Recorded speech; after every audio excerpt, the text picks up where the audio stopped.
Hello friends, welcome to सफलता मंत्र। दोस्तों, सीटेट 2020 की तैयारी के लिए जैसा कि हमने आपको बताया था, आपकी पूरी कंप्लीट तैयारी कराई जाएगी। उसमें आपकी चाहे पेडागोजी हो या फिर आपका थ्योरेटिकल सब्जेक्ट हो, तो उसी सीरीज में हमने आपसे ये भी कहा था कि हम आपके लिए पॉइंट्स तैयार कर रहे हैं, बहुत अच्छे अच्छे, जिनसे कि 100% एग्जाम में क्वेश्चन जरूर पूछे जाते हैं।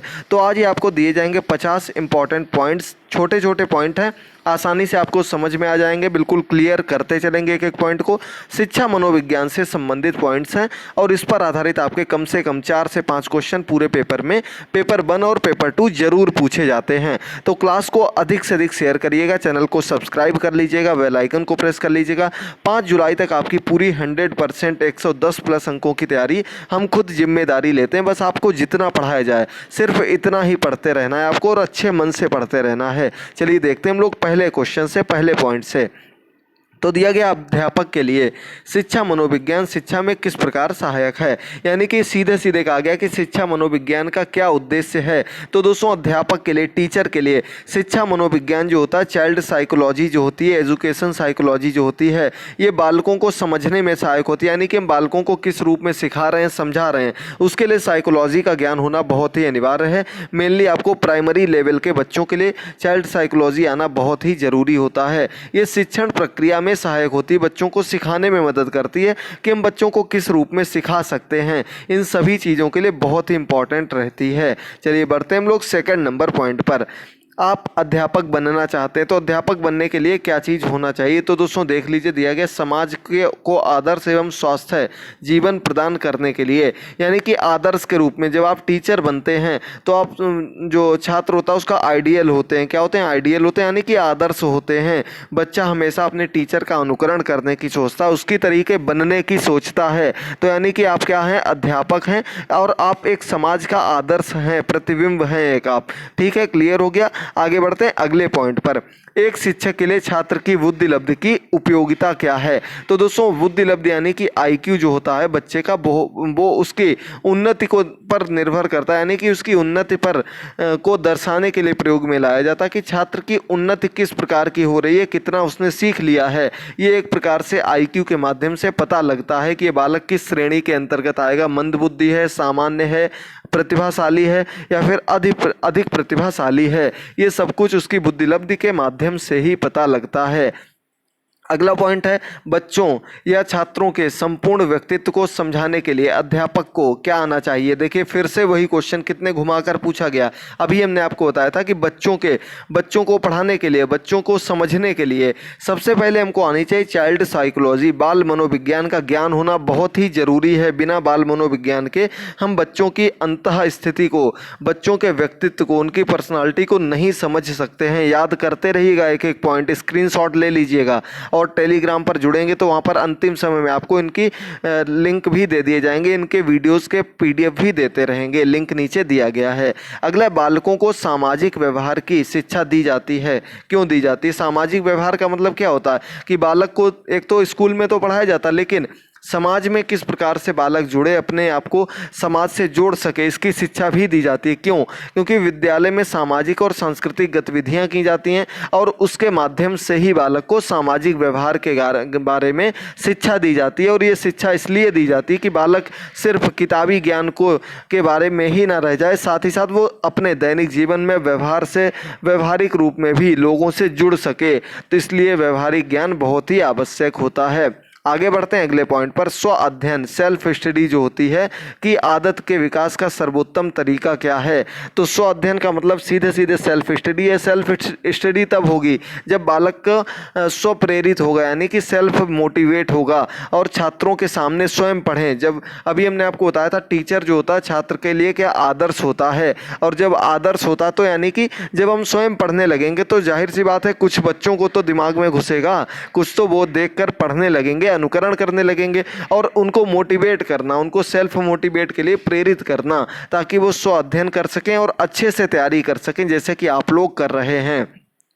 आगे बढ़ते हैं अगले पॉइंट पर। आपकी राय में छोटे बच्चों की कितनी आयु में स्कूल भेजना चाहिए? देखिए, छोटे बच्चों को जो प्ले ग्रुप होता है उसमें लगभग 4 वर्ष में, और सीधे जो आपकी पढ़ाई प्रारंभ होती है वो 6 वर्ष से प्रारंभ की जाती है। याद रखिएगा, 6 से 14 वर्ष होती है आपकी जो अनिवार्य शिक्षा की आरटीई के अंतर्गत बताया गया था। तो 4 वर्ष में आपको प्ले ग्रुप में यानी कि विद्यालय में बैठना सिखाया जाता है बच्चे को। लेकिन अगर मेन पढ़ाई की बात की जाए, जहाँ से बच्चा कुछ सीखना प्रारंभ कर देता है, वो आपकी 6 वर्ष की उम्र होती है। दोनों पॉइंट अच्छे से क्लियर रखिएगा। आरटीई से कम 2 क्वेश्चन जरूर पूछे जाते हैं, उसके पॉइंट्स तैयार हैं, 1 से 2 दिन में आपको वो भी क्लियर कर दिए जाएंगे। हैंड रिटन पॉइंट्स भी लेकर आएंगे, जैसे आपको हर बार बताते हैं, क्योंकि वहाँ से क्वेश्चन देखिए कुछ ऐसे पॉइंट होते हैं जरूर क्वेश्चन मिलेंगे आपको। बस आप लोग अपना एक भी क्लास को मिस मत करिएगा, जरूर देखते रहिएगा। छोटे बच्चों के लिए बाल साहित्य उपयोगी होता है। क्यों होता है बाल साहित्य? हमने आपको ये सीटेट में क्वेश्चन कराया था कि अलमारी पर रखी हुई बाल साहित्य की पुस्तक बच्चों के लिए किस प्रकार से उपयोगी होती है। तो ये बच्चों को पढ़ने में रुचि उत्पन्न करती है, यानी कि बच्चे एक्साइटेड होते हैं पढ़ने के लिए। उनकी उसमें अच्छे अच्छे चित्र बने होते हैं, रंगीन पुस्तकें होती हैं, जिनको पढ़ने के लिए बच्चों की उत्सुकता जागृत हो जाती है। बच्चों की पढ़ाई में रुचि बढ़ाने के लिए हम बाल साहित्य का उपयोग करते हैं, याद रखिएगा। अगला क्वेश्चन है, छात्रों में किसका विकास आपकी दृष्टि में सबसे कम महत्वपूर्ण है? बहुत अच्छा क्वेश्चन है, सबसे कम महत्वपूर्ण है। इस प्रकार के क्वेश्चन कम वाले, नहीं वाले, ना वाले सबसे इंपॉर्टेंट क्वेश्चन होते हैं, क्योंकि सबसे ज़्यादा गलती यहीं पर होती है और यहीं से आपके मार्क्स दूसरों से कम हो जाते हैं। तो सबसे कम महत्वपूर्ण होता है धर्मानुराग, यानी कि किसी बालक को एक धर्म के प्रति यानी कि कट्टर बना देना, एक तरीके से कह दिया जाए तो ये छात्र के लिए आवश्यक नहीं है। छात्र को शारीरिक विकास, मानसिक विकास, ये सब चीज़ें अनिवार्य होती हैं। धर्मानुराग, धर्म के प्रति अत्यधिक लगाव, ये नहीं करना चाहिए। बस हाँ, अपने धर्म के बारे में जानकारी जरूरी होती, लेकिन कट्टर होना गलत होता है, आपको पता होगा। अगला है, किस स्तर की शिक्षा की समस्याएं अधिक महत्वपूर्ण और जटिल होती हैं? किस स्तर की शिक्षा की समस्याएं हैं? तो दोस्तों हमने आपको बताया प्राइमरी लेवल पर। क्यों होती हैं? क्योंकि प्राइमरी लेवल पर बच्चा जो होता है वो विद्यालय में पहली बार जा रहा होता है, यानी कि उसको कोई भी चीज़ का ज्ञान नहीं होता है। सीधे सीधे अगर बताया जाए, सब कुछ वो विद्यालय में आकर ही सीखता है। तो जब विद्यालय में आकर सीखता है तो सबसे अधिक समस्या यहीं पर होती है, उसको जीरो लेवल से समझाने में। इसीलिए यहाँ पर बाल मनोविज्ञान की, चाइल्ड साइकोलॉजी की सबसे ज़्यादा जरूरी होती है। बालकों की परिस्थिति को, बालकों की अंतः स्थिति को समझने के लिए ये चीज़ बहुत ही आवश्यक होती है, याद रखिएगा। अगला पॉइंट है, प्राइमरी स्तर पर छात्रों को मातृभाषा में पढ़ाना बेहतर होता है, क्योंकि इससे प्राइमरी स्तर पर छात्रों को क्या, उनकी मदर टंग में, मातृभाषा में पढ़ाया जाता है। क्यों? क्योंकि घर पे, परिवार में वो मातृभाषा का ही प्रयोग किया जाता है, और जब हम मातृभाषा में पढ़ाते हैं तो बच्चों की पढ़ाई स्वाभाविक वातावरण में हो जाती है, यानी कि उनको किसी चीज़ को, किसी शब्द को समझने में उतनी कठिनाई नहीं होती है। अगर हम छोटे बच्चों को सीधे इंग्लिश में या अदर लैंग्वेज में पढ़ाएंगे तो सबसे बड़ी प्रॉब्लम यही सामने आती है कि उनको हम अदर लैंग्वेज भी सिखानी पड़ेगी, लेकिन उसके पहले उनको अक्षर ज्ञान तो आना चाहिए। अक्षर ज्ञान तब आएगा जब उनको मातृभाषा में पढ़ाया जाएगा। तो ये चीज़ अनिवार्य रूप से आपको याद रखनी है। चलिए बढ़ते हैं अगले पॉइंट की ओर। बहुत अच्छे पॉइंट्स आपको कराए जा रहे हैं। कल की क्लास में आपको पूरे 25 क्वेश्चंस कराए गए थे, आप लोगों का सपोर्ट मिला, आप लोगों ने कहा, इसीलिए इस तरह के क्वेश्चंस बढ़ा रहे हैं। आज की क्लास में 50 पॉइंट्स करा रहे हैं, इसलिए ऐसे ही आगे आपको सब कुछ मिलेगा। 2 क्लासेस भी मिलेंगी, 3 क्लासेस भी मिलेंगी। जो लोग आप कह रहे हैं कि 3 लाइए, संस्कृत लाइए, बिल्कुल जो कुछ भी आप बताएंगे वो सब कुछ एक एक करके कवर किया जाएगा, पढ़ाया जाएगा। अगला पॉइंट है, बालक सर्वप्रथम कौन सी क्रिया सीखता है? तो दोस्तों देखिए, बालक सबसे पहले क्या सीखता है? भाव प्रदर्शन, अपने की दूसरों को देखकर या दूसरों का अनुकरण करके भावों को प्रदर्शित करना, चाहे वो रोना हो, हंसना हो, ये सभी चीज़ें भाव प्रदर्शन के अंतर्गत आ जाती हैं। अगला आपका, छोटे बच्चों में पुस्तकें पढ़ने की नियमित आदत बनाने के लिए क्या करेंगे? अध्यापक उनके लिए उच्च स्तर में पढ़ेगा। छोटे बच्चे हैं, उनको नियमित आदत डालनी, किस चीज़ की? पढ़ाने की। पुस्तक पढ़ें, बच्चे स्वयं से पुस्तक पढ़ें। तो इसके लिए क्या किया जाएगा? अच्छा तरीका अभी हमने आपको बताया था। एक तो बालक, अध्यापक स्वयं से पढ़ने लगे, दूसरा उच्च स्वर में पढ़े, यानी कि हम पढ़ रहे हैं, बार बार रिवाइज करा रहे हैं बच्चों को, तो ये चीज़ उनके नियमित पढ़ने में, आदत बनाने में मदद करती है। छोटे बच्चे यानी कि प्राइमरी लेवल, जहां भी छोटे बच्चे दिए हो समझ लीजिएगा प्राइमरी लेवल की ही बात हो रही होगी। अगला पॉइंट है छात्रों के चरित्र का सबसे मुख्य गुण क्या होता है। तो दोस्तों छात्रों के चरित्र का सबसे मुख्य गुण होता है उत्तरदायित्व की भावना। उत्तरदायित्व, अपनी रिस्पॉन्सिबिलिटी खुद समझना कि उनको ये काम करना है, कैसे करना है, ये रिस्पॉन्सिबिलिटी समझना बहुत ही ज़रूरी होता है। और चरित्र की बात हो रही है तो चरित्र के लिए रिस्पॉन्सिबिलिटी बहुत ही मायने रखती है, याद रखिएगा। अगला पॉइंट है प्रारंभ में ही बच्चों की बाल साहित्य पढ़ने में रुचि जागृत करने का क्या लाभ होता है। अभी हमने आपको बताया था। तो बाल साहित्य बच्चों की को किसमें मदद करता, स्वस्थ आदतों का विकास करने में, अच्छी आदतों का विकास करने में, उसको अग्रसर करने में, ये और उसकी पढ़ने में रुचि बढ़ाने के लिए ये बाल साहित्य का प्रयोग किया जाता है, याद रखिएगा। अगला पॉइंट है सामाजिक परिवर्तन संभव है। समाज में परिवर्तन कैसे संभव है, रूढ़बद्धता को कैसे खत्म किया जा सकता है, पुरानी कुरीतियों को कैसे खत्म किया जा सकता है। तो इसका एकमात्र जो उत्तर है वो सीधे सीधे आपका एजुकेशन यानी कि शिक्षा है। शिक्षा के माध्यम से ही हम समाज में परिवर्तन ला सकते हैं, कुछ नया कर सकते हैं, दूसरों को सिखा सकते हैं जब हम खुद शिक्षित होंगे। तो ये पॉइंट्स आपको याद रखने। दोस्तों अगर क्लास पसंद आ रही हो तो एक छोटा सा कमेंट जरूर करिएगा। और अगर आप लोग पहली बार जुड़ रहे हैं तो नीचे प्लेलिस्ट दी गई है, रिवीजन की भी आपके लिए प्लेलिस्ट बनाए दे रहे हैं, सीटेट रिवीजन की। वहाँ आपको सीटेट रिवीजन की पुरानी से लेकर के नई सभी क्लासेस एक ही स्थान पर मिल जाएंगी, उनको भी जरूर देखिएगा, अधिक से अधिक शेयर करिएगा। अगला पॉइंट है छोटे बच्चों में एक साथ बैठकर कहानियाँ सुनाने से क्या होता है, उनकी मिलकर काम करने की भावना पैदा हो जाती है। छोटे बच्चे उनको एक साथ बैठकर क्या कर रहे हैं, कहानियाँ सुना रहे हैं, तो उनके जो काम करने की भावना यानी कि एक साथ मिलकर बैठना, ग्रुप में काम करना, मिलजुल कर काम करना, ये भावना जागृत हो जाती है। एक दूसरे के प्रति हीन भावना या लड़ाई का उद्देश्य नहीं रहता है। अगला पॉइंट है भाषा सीखने का प्रभावी उपाय क्या है। तो वार्तालाप। देखिए कम्युनिकेशन जो है ये भाषा सीखने का एक प्रभावी और सबसे सस्ता और अच्छा तरीका माना जाता है। इससे बच्चे जो है, तभी बच्चों छोटे बच्चे जो होते हैं उनको घर पर जो बड़े बुजुर्ग होते हैं उनके साथ बैठाल कर वार्तालाप कराई जाती है ताकि वो भाषा को सीख सकें, समझ सकें। अगला पॉइंट है शिक्षा समाज के किस पक्ष को प्रभावित करती है। तो धार्मिक पक्ष, आर्थिक पक्ष, राजनीतिक पक्ष, शिक्षा जो है प्रत्येक पक्ष को प्रभावित करती है, ऐसा कुछ नहीं कोई एक पक्ष। क्योंकि शिक्षा जो है, शिक्षित जब व्यक्ति होता है तो वो चीज़ों को, परिस्थितियों को समझने लगता है, कहाँ क्या चीज़ ज़रूरी है, इस चीज़ के बारे में उसे जानकारी रहती है।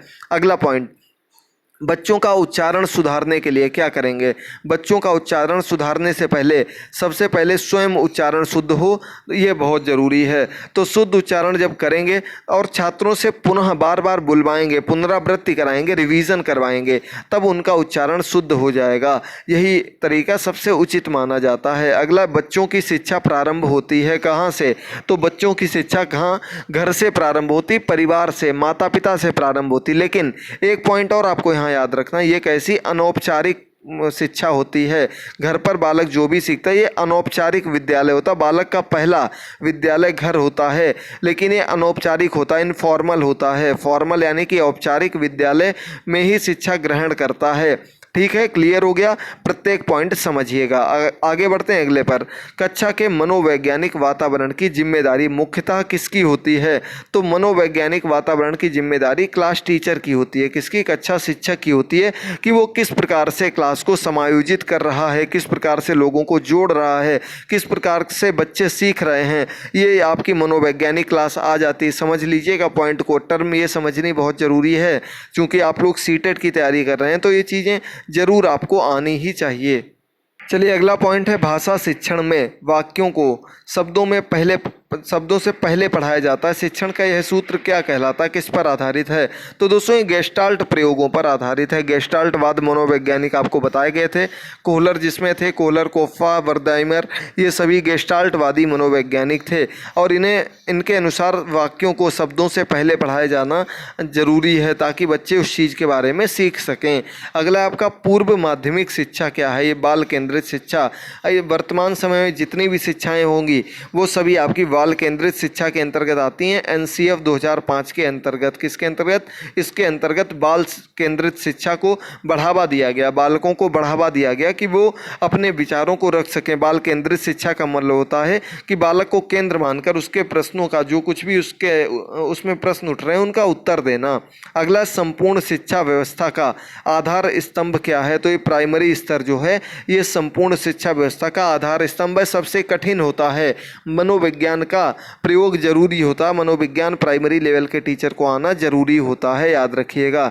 दूसरी भाषा सीखते समय बालक अनुभव करता है किस चीज़ का?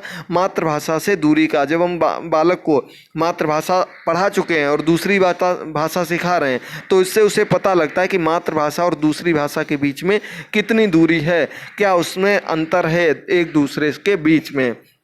अगला है, नई भाषा को सीखने के लिए प्रारंभ किया जाना चाहिए कहाँ से? जब भी कोई नई भाषा सिखाएंगे तो हमेशा कहाँ से प्रारंभ करेंगे? अक्षर ज्ञान से, वर्ण ज्ञान से। अक्षर ज्ञान, फिर शब्दों का सहचर्य, शब्दों को कैसे मिलाकर वाक्य बनेगा, कैसे शब्द चयन करेंगे, ये सब चीज़ें नई भाषा के लिए बहुत ही ज़रूरी होती हैं। अगला पॉइंट बहुत अच्छा, आपकी एक मैथ पेडोगॉजी की भी क्लास हो चुकी है, एक हिंदी की हो चुकी है। इसके अलावा पेडोगॉजी की पूरी एक सीटेट की प्लेलिस्ट बनी हुई है 1000 प्रश्नों की, उसका लिंक भी नीचे दिया गया। लगभग 30-40 क्लासेस उसमें आ चुकी थी, उसको भी जरूर देखिए और शेयर करिए। अगला पॉइंट, कोई छात्र गणित में काफ़ी कमज़ोर है, आपको उसकी सहायता के लिए क्या करना चाहिए?